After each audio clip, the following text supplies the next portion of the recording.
नमस्कार। आज के इस बेहद दिलचस्प विश्लेषण में हम एक ऐसे विषय पर चर्चा करने वाले हैं जो सच में आपको सोचने पर मजबूर कर देगा। जरा कल्पना कीजिए, भयंकर गर्मी का मौसम हो, लू चल रही हो और बिजली का एक भी वॉट इस्तेमाल किए बिना कोई जगह एकदम ठंडी रहे। जी हाँ, आज हम बिल्कुल इसी बात का गहराई से विश्लेषण करेंगे कि कैसे एक भारतीय गांव ने बिना किसी बिजली के चिलचिलाती गर्मी को मात दी। हम उन पारंपरिक तरीकों और उनके पीछे छिपे कमाल के विज्ञान को डिकोड करेंगे। तो चलिए इस शानदार विज्ञान को समझते हैं। तो मुख्य सवाल यह है कि बिना एक भी वॉट बिजली के भयंकर गर्मी से कैसे बचा जा सकता है। हम अक्सर एयर कंडीशनर और पंखों पर निर्भर रहते हैं, है ना?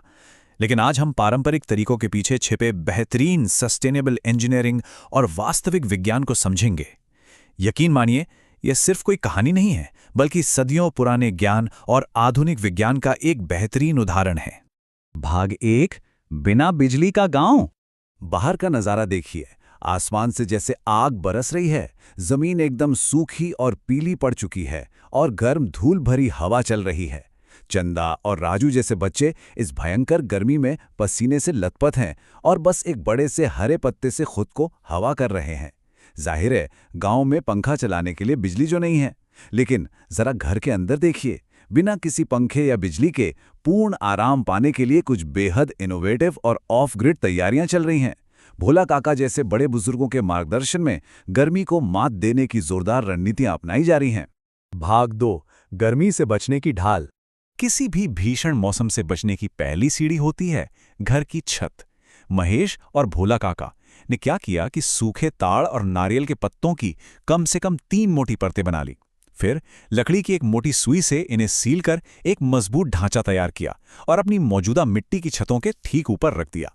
ये ना एक प्राकृतिक छाते की तरह काम करता है, जो सूरज की सीधी गर्मी को पूरी तरह से रोक देता है। नियम बहुत सीधा है, जितनी मोटी परत होगी, ठंडक उतनी ही ज्यादा होगी। जब भी हवा इन पत्तों के बीच से गुजरती है तो वो अपने आप ठंडी हो जाती है।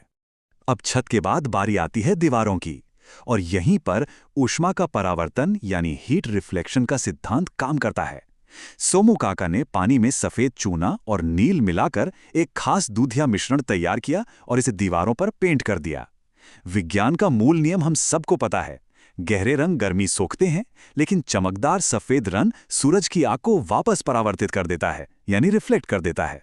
और हां, निचले हिस्से में जानबूझकर ज्यादा चूना लगाया गया, क्योंकि जमीन की गर्मी वहां सबसे ज्यादा असर करती है। भाग 3, प्राकृतिक मिट्टी का फ्रिज।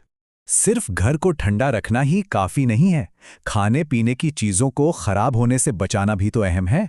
तो एक बड़े नीम के पेड़ की गहरी और ठंडी छाया के नीचे महेश और बच्चों ने अपना खुद का एक अंडरग्राउंड कूलर बना डाला। तरीका देखिए। पहले नम मिट्टी में लगभग 3 फीट का गहरा गड्ढा खोदा, फिर उसमें एक बड़ा मिट्टी का घड़ा रखा और बीच की खाली जगह को गीली रेत से भर दिया। इसके बाद बड़े घड़े के अंदर एक छोटा घड़ा रखा और उसे गीली बोरी से ढक दिया। सच में ये जुगाड़ किसी इंजीनियरिंग मास्टर क्लास से कम नहीं है। लेकिन जब राजू ने इस गड्ढे के पास अचानक तापमान में गिरावट महसूस की, तो एक बहुत ही वाजिब वैज्ञानिक सवाल उठा। आखिर ये फ्रिज बिना किसी बैटरी या बिजली के काम कैसे कर रहा है? भयंकर गर्मी में भी ये इतना ठंडा कैसे रहता है? इसका मुख्य कारण है वाष्पीकरण, जिसे हम इवैपोरेटिव कूलिंग भी कहते हैं। यही वो अद्भुत वैज्ञानिक रहस्य है जो गांव की सब्जियों और दूध को एकदम चिल रखता है।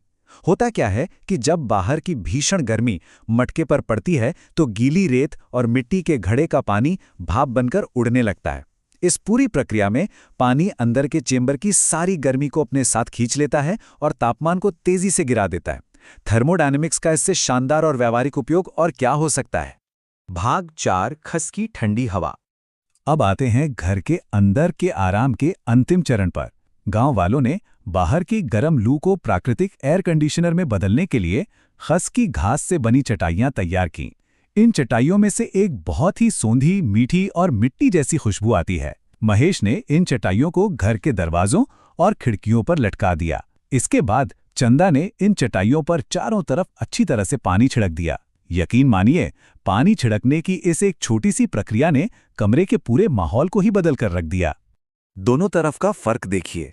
बाहर सूखी और झुलसा देने वाली लू चल रही है, लेकिन जैसे ही ये तेज हवा खिड़की पर लटकी उस गीली खस की घास से होकर गुजरती है, उसका तापमान काफी ज्यादा गिर जाता है। अंदर आने वाली हवा ठंडी, ताज़ा और मिट्टी की बेहतरीन खुशबू से भरी होती है। यह किसी भी इलेक्ट्रिक कूलर की तुलना में ज्यादा शांत और सुकून देने वाला प्राकृतिक जादू है। भाग 5 प्रकृति के साथ तालमेल। इस पूरी प्रक्रिया का एक बेहद खूबसूरत पहलू ये भी है कि ये केवल खुद को बचाने तक सीमित नहीं था। महिलाओं ने मिलकर गांव के कुएं के आसपास की सफाई की, बच्चों ने छोटी छोटी मिट्टी की कटोरियों में साफ पानी भरा और उन्हें नीम और बरगद के पेड़ों की डालियों पर बांध दिया ताकि पक्षी भी अपनी प्यास बुझा सकें। और देखते ही देखते वहां चिड़ियों का झुंड पानी पीने आने लगा। इसे कहते हैं भयंकर गर्मी से बचने की एक साझा पारिस्थितिक जिम्मेदारी। अगर हम इन सभी पारंपरिक तरीकों को एक साथ रखकर देखें तो ये साफ हो जाता है कि ये विज्ञान और सदियों पुरानी समझ का एक एकदम परफेक्ट संगम है। देखिए, पत्तों की मोटी छत नेचुरल हीट इंसुलेशन का काम करती है। सफ़ेद दीवारें अल्बेडो इफेक्ट या ऊष्मा परावर्तन है। मटका फ्रिज इवेपोरेटिव कूलिंग का शानदार उदाहरण है। और खस की चटाइयाँ बेहतरीन प्राकृतिक एयर कूलिंग और फिल्ट्रेशन प्रदान करती हैं। ठीक 1 महीने बाद जब गर्मी बिल्कुल अपने चरम पर पहुंच गई, तब इन सारी तैयारियों का असली परीक्षण हुआ। बाहर सूरज मानो आग उगल रहा है, लेकिन पूरा गांव पूरी तरह से शांत और ठंडा है।